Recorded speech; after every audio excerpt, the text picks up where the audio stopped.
마켓만 25년 3월 26일 수요일 마켓나무 아침 회의 시작하겠습니다. 먼저 주식시장 살펴보실게요. 이제 주식시장 보시면 코스피가 0.62% 하락을 했습니다. 전전일 미국 시장이 큰 폭으로 상승했음에도 불구하고 코스피 시장이 약세를 보였네요. 코스닥 시장은 더 약세였어요. 1.24% 하락하는 모습 보였습니다. 아시아장 먼저 쭉 훑고 가시면 일본은 0.46% 상승하는 모습 살짝 올라갔어요. 그래서 살짝 올라갔고 상해는 보합권이었습니다. 0.16% 상해는 0% 거의 뭐 움직이지 않았고요. 하지만 항생은 많이 빠졌죠. 항생은 2.35% 하락하는 모습을 보였습니다. 아시아장을 보시면 결국 어떤 모습이 나타나냐면은 좀 비싸진 애들이 좀 내려오는 모습이었습니다. 쭉 비싸진 애들이 좀 최근에 조정을 받는 모습이고요. 반면에 좀 가격이 하락한 애들은 좀 올라가는 흐름을 보였다라고 생각이 됩니다. 중국도 마찬가지죠. 비싸진 애들이 내려오는 모습. 홍콩 항생도 비싸진 애들이 내려오는 모습이고 21선까지 뚫어버렸어요. 여기 21선까지 뚫어버리면서 항생은 확실히 좀 조정구매에 들어갔다라고 보셔야 될 것 같습니다. S&P 500 지난 간밤에 보합권 보였습니다. S&P 500은 0.16%, 나스닥은 살짝 상승하는 모습, 0.46% 상승하는 모습이었습니다. 얘들은 확실히 쭉 빠졌던 것이 올라가는, 빠졌던 게 올라가는 이런 흐름이 나타나고 있다라고 생각하시면 될 것 같습니다. 독일은 전전일 미국 시장이 상승했던 것을 반영을 했죠. 그러면서 1%, 1.13% 상승하는 모습을 보였습니다. 좀 여기서 좀 안타까운 거는 우리나라 시장인데 우리나라 시장 코스피는 그래도 좀 어느 정도 비싸진 좀 가격이 좀 올라갔다가 다시 하락하는 국면인데 코스닥은 이미 하락을 했는데 지금 재차 하락을 하는 N자형의 하락을 좀 보이고 있다는 것이 좀 슬픈 얘기인 것 같습니다. 얘네들은 좀 중소형주 것들인데 여기에 대해서 외국인도 계속 매도를 하고 있고 별로 좀 좋은 모습이 아니에요. 그런 거 있고 그리고 양시장 전부 다 거래량 자체가 좀 꾸준히 줄어들고 있다는 사실 이런 것들이 좀 국내 시장에 대한 우려가 좀 있다라고 말씀드릴 수 있을 것 같습니다. 네, 다음으로 원자재 시장 보실게요. 어제 WTI는 70불은 상향 돌파하지 못했어요. 여러 가지 새로운 사실은 별로 없습니다. 새로운 사실은 없고 지난번에 나왔던 최근에 그 유가를 끌어올리는 요인들이 계속 진행 중인 상황이었죠. 이란이라든가 이스라엘이라든가 이런 쪽에 이런 것들이 계속 진행 중인 상황이고 그래서 70불은 못 가고 그냥 보합권이었다. 그래서 거의 움직이지 않았다라고 말씀드리고요. 헬리오브 천연가스는 좀 하락하는 모습 보였네요. 1.37% 하락을 했고요. TTF 천연가스는 2.79% 큰 폭 하락하는 모습을 보이면서 얘들은 계속 왔다 갔다 하다가 헬리옵 천연가스 현재 4달러, 네, 4달러 수준의 안정화를 고기를 하단으로 향해서 수렴하고 있는 듯한 모습. 이 평선도 쭉 모이고 있죠. 여기 쭉 모이고 있고요. 이런 모습이고 TTF 천연가스도 한 43유로 수준에서 일단 모이고 있는 모습인 것 같습니다. 둘 다 공히 일단 날씨가 완화되고 있다라는 부분이 가장 크게 작용을 해야 할 것 같고요. TTF 천연가스는 이제 우크라이나 전쟁이 좀 그래도 이제 휴전으로 조금씩 향해 다가가고 있는 모습들도 가격 하락의 가장 큰 요인 중에 하나 아닌가라는 생각합니다. 금이 올랐어요. 금이 어제 주식시장 셌음에도 미국 주식시장이 약한 모습이 아니었음에도 불구하고 금이 강세를 보였다라는 점은 좀 주목을 해야 될 것 같습니다. 그래서 3,000불 수준을 유지를 하는 것 같다라는 생각이고 여기는 일단 외환 보유고 다변화라든가 이런 스트럭처에 관련된 문제들이 있다. 수급 구조에 관련된 문제들이 있고요. 그동안 좀 상대적으로 약세를 보여서 이거 왜 이러지? 라고 생각이 들었던 실버, 은이 어제는 좀 큰 폭으로 올랐어요. 2.39% 오르면서 금과의 괴리를 좀 줄여가는 흐름이 나타났다라는 생각입니다. 비철금속이 많이 올랐어요. 구리가 2%, 2.65% 상승을 하면서 5.2달러를 뚫어버렸습니다. 비철금속 상승은 좀 주목을 해야 할 것 같아요. 이건 일단 기본적으로 관세가 깔려 있는 것 같고 관세가 실행되기 전에 먼저 좀 수요를 땡기려는 수요들이 좀 있는 것 같습니다. 그런 부분들이 여기 발틱 드라이 우린지수도 동일하게 나타나는 거 아닌가라는 생각이 좀 들고요.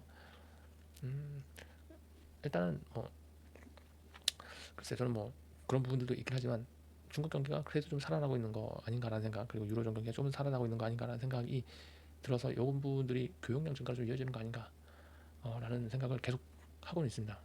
그런 부분들을 고려해야 되지 않을까 생각되고요.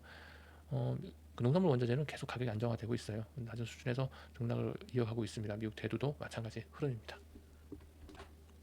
외환시장 보실게요.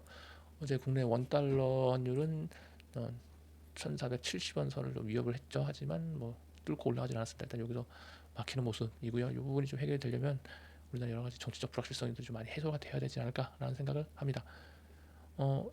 6달러화는 어제 소폭 하락을 했습니다. 0.08% 하락하면서 좀 조정받는 모습인데 글쎄요. 여기 104포인트 수준까지는 일단 좀 올라왔다가 여기서 다시 방향 잡지 않을까라는 생각이 들고요. 그거는 이제 월초 경기지표 시즌하고 맞아 떨어지죠. 그래서 그걸 보고 방향성을 다시 잡지 않을까라는 생각을 합니다. 음, 엔화는 좀 이제 어제 다시 또 강세를 보였습니다. 엔화가 지금 하락을 보였는데요. 요 부분들이 어제 일본 주식시장이 좀 상승했다가 상승으로 시작했다가 좀 흘려 내려왔던 그 원인이 아닌가라는 생각을 하고 있고요. 유로화는 조금 더 내려오는 모습을 보이고 있습니다. 유로화의 강세가 좀 어느 정도 조정이 되고 있는 상황이죠. 하지만 이 수준에서는 한 1.07, 1.08달러 유로화당 그 수준에서는 좀 어느 정도 마무리되지 않을까라는 생각을 합니다. 비트코인이 이제 88,000불 수준을 좀 다시 또 트라이를 하고 있어요. 85,000불 때하고 이제 9만불 사이 때 요 사이를 왔다 갔다 하지 않을까라는 생각을 합니다. 기존에 8만불에서 85,000불 사이 여기를 좀 레인지를 했으면 일단 요 레인지 상단까지 한번 갔다가 다시 내려오던 이런 큰 레인지 안에서의 흐름 보이지 않을까라는 생각을 해봅니다.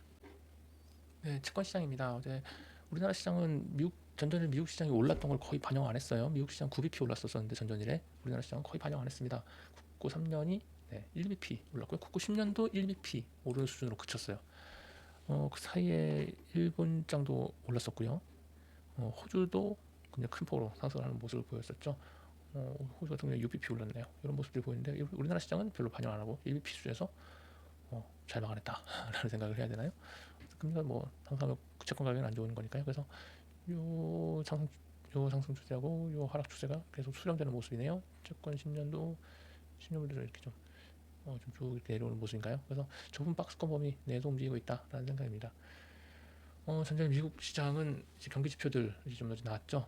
아주 중량감 있는 경기 지표들은 좀 아닌데 어제도 월 후반기에는 좀 봐야 할 지표들, 부동산 지표들 다 나왔고 어제 컨퍼런스 보드 소비자 심리지수가 나왔습니다. 최근에 이제 소비가 좀 문제가 좀 주목을 받고 있기 때문에 요거가 좀 신경 쓰이고 있었는데 인플레이션이랑 좀 소비 요 두 개가 축인데요. 이제 소비자 심리지수가 좀 안 좋게 나왔어요. 소비자 심리지수가 안 좋게 나오면서 미국 국채가 하락을 했습니다. 2년물이 2bp 하락하는 모습 보였고요. 10년물이 1.4bp 하락하는 모습을 보였네요.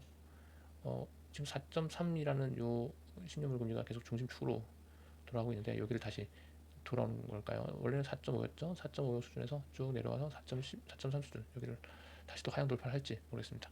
여기 하향 돌파하면 4.1까지 한번 내려가야 되는 이런 상황이 될 수도 있을 것 같아요. 이런 부분들 보셔야 될 것 같습니다. 네, 경기 지표 한번 보실게요. 어제 나왔던 주요 지표들 한번 보시면 IFO 독일 소프트 데이터죠. 뭐 ISM 제조업 지수 비슷하게 이런 독일 심리 지수 보시면 될 것 같은데 이 부분이 발표가 됐습니다. 86.7로 나왔고요. 이전치보다는 좀 상승했지만 예상치와 거의 부합하는 모습이었죠. 그다음에 KSC로 주택가격 지수가 나왔어요. KSC로 주택가격 지수 나왔는데 YOY로는 좀 상승하는 모습을 보였습니다만 글쎄 MM으로는 또 좀 부족한 모습. 뭐 전월보다는 올라왔습니다만 큰 폭으로 오르는 것은 아닌 소폭 올라가는 모습이었다라는 생각이고요. 이게 어제 하이라이트였죠. 컨퍼런스 보드 소비자 신뢰 지수가 이전치 100에서 내려왔고요. 93으로. 그리고 예상치보다 하락하는 모습을 보였습니다. 이 부분이 좀 안 좋게 나왔고 신규주택 판매 건수가 또 하락을 했어요. 66만 4천 건에서 67만 6천 건으로 좀 상승했습니다만 예상치 68만 2천 건은 하회하는 모습을 보였습니다. 그리고 리치몬드 연준 제조업 지수도 좀 부진한 모습을 보였네요. 어제 시카고는 상승하는 모습을 보였는데 또 리치몬드는 또 계속 하락하는 모습을 보였고요. 이전치 6보다 크게 하락하는 모습을 보였습니다. 그리고 오늘 있을 경제 지표는 주요한 것들이 지금 이제 월말로 가기 때문에 크게 나타나지는 않고 있고요. 영국에서 소비자 물가 발표가 되고요. 미국 쪽에서는 이제 아직 여전히 부동산 지표들 나오지만 크게 봐야 할 거는 요 EIA 원유 재고 증감 요 정도가 가장 크게 봐야 되지 않을까라고 생각이 됩니다. 큰 뭐 어떤 거는 그런 건 없다라는 생각이네요. 네, 오늘의 시장 포커스입니다. 오늘 시장 포커스는 가격을 기반으로 시장을 바라봐야 하지 않을까라는 생각이에요. 비싸진 가격은 하락하고 싼 가격은 다시 상승하는 그런 흐름이 자산시장 전반에 나타나고 있고요. 그럼 균형 가격이 어디냐? 이걸 결정하는 것은 펀더멘탈인 것 같습니다. 결국 펀더멘탈은 다시 돌아오는데 여러 가지 노이즈가 좀 끼고 있는 상황인데 그 노이즈 속에서 진짜 이제 흐름이 어떻게 가고 있느냐, 뭐가 진짜냐라는 걸 보려면 결국 하드 데이터를 봐야 될 것 같아요. 그래서 그걸 결정하는 게 좀 쉽지 않지 않나. 이런 관세나 이런 부분도 흔들리는 것들이 여러 가지 뉴스에 너무 흔들리지 말고 그러면 그게 어디에 반영되고 있는가를 봐야 될 것 같습니다. 국내 같은 경우에는 지금 경기 침체에 가까운 상황이 아닌가라는 생각이 들고 이제 지금 시장에 드러나고 있어요. 아까 말씀드렸던 코스피도 뭐 코스피지만 코스닥이 이렇게 계속 안 좋게 가는 모습들이 나타나고 있고 뭐 미국 국제 시장이 금리가 쫙 올라도 우리나라 금리는 거의 뭐 오르지 못하고 있는 모습, 변동성 완전히 죽어버리고 있는 모습, 이런 것들, 국내 주식시장도 외국인이 점점 떠나가고 있는 거 혹시 이런 거 아닌가라는 생각이 좀 들 정도고, 좀 이런 부분들이 지금 되게 우려스럽다. 국내 경기에 있어서 진짜 침체로 가고 있는 게 아닌가라는 생각을 많이 듭니다. 그래서 이런 부분들 고려해서 여러분 투자에 활용하시기 바랍니다. 지금까지 마켓남이었습니다. 감사합니다.